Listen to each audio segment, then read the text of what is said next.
अहमदनगर जिल्ह्यातील अकोले तालुक्यातील बेलापूर गावातून 1 वर्षीय वैष्णवीचं अपहरण झालंय.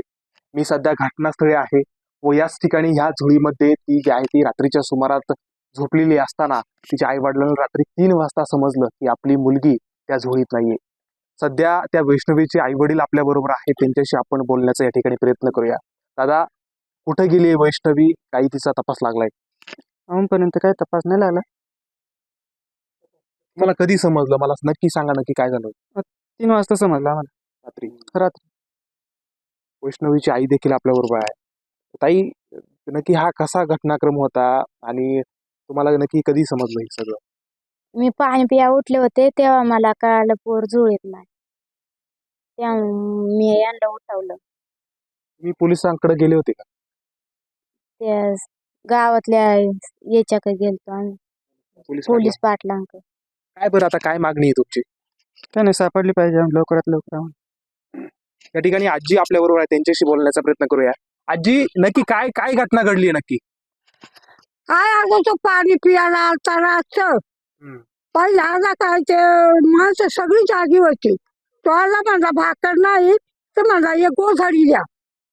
एक गोधडी माझ्या पोरानं दिली. तो आला इकडं, परत उजून 12 वाजता आला. त्यानं कवाड उघडलं, पाण्याची बाटली घेतली, पाणी प्याला आणि दारी निघाला. आणि तो असा इकडे वर निघाला. मग तो कुठे गेला तो मला नाही दिसला. नक्कीच ही एक धक्कादायक बाब म्हणावी लागेल. या ठिकाणचे सामाजिक कार्यकर्ते मारुती मिंगळ आपल्या बरोबर आहेत. दादा, काय नक्की चाललंय? कसं या घटनेकडे तुम्ही बघता आणि आता काय तुमची मागणी आहे? खरं तर 3 दिवस झाले त्या घटनेला. 1 वर्षाची मुलगीचं अपहरण झालंय. खरं तर आपण नुसतं ऐकलं तरी आपल्या अंगाला काटा येतोय. त्याच्या वडिलांनी आणि तिच्या आईनं आपलं बाळ गमावलंय. रात्रीच्या झोपेत असताना पहाटे 3 वाजता त्यांना समजलं की आपलं बाळ झोळीत झोपलं होतं, परंतु आता आपण पाहतोय तर ते झोळीत नाही. आम्हाला 2 दिवसापूर्वी हा प्रकार आमच्या इथल्या काही सामाजिक कार्यकर्त्यांच्या माध्यमातून आम्हाला कळाला आणि आम्ही तातडीनं त्यांना सांगितलं की बाबा तुम्ही आहे त्या परिस्थितीमध्ये उठा आणि पोलीस स्टेशनला या, त्या संदर्भात आपण गुन्हा दाखल करू.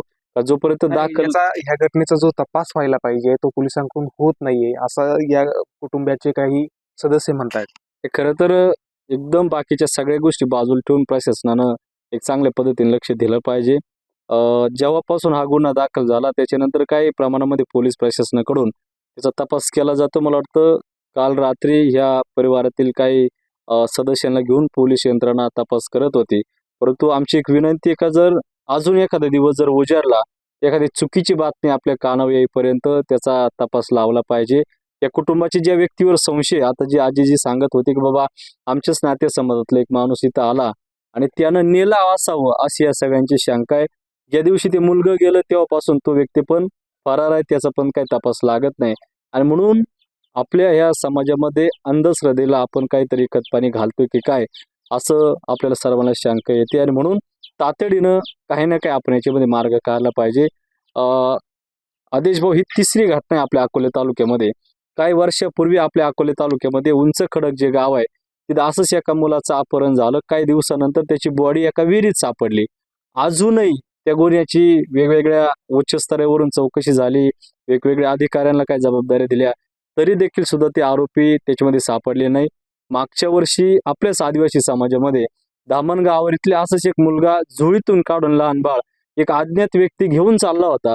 परंतु नशीब चांगलं त्याच्या आईच्या ते लक्षात आलं. तिनं तातडीनं ते बाळ त्याच्याकडून हिसकावून घेतलं आणि आपल्या मुलाची सुटका केली. नाही तर आजचा जो काही प्रकार घडला असाच प्रकार धामणगावमध्ये सुद्धा हा घडला असता. आणि म्हणून बेलापूरचा देखील सुद्धा तोच प्रकार होतोय. नक्की लोकशाही मराठी ऐका, पहा, जागरूक रहा.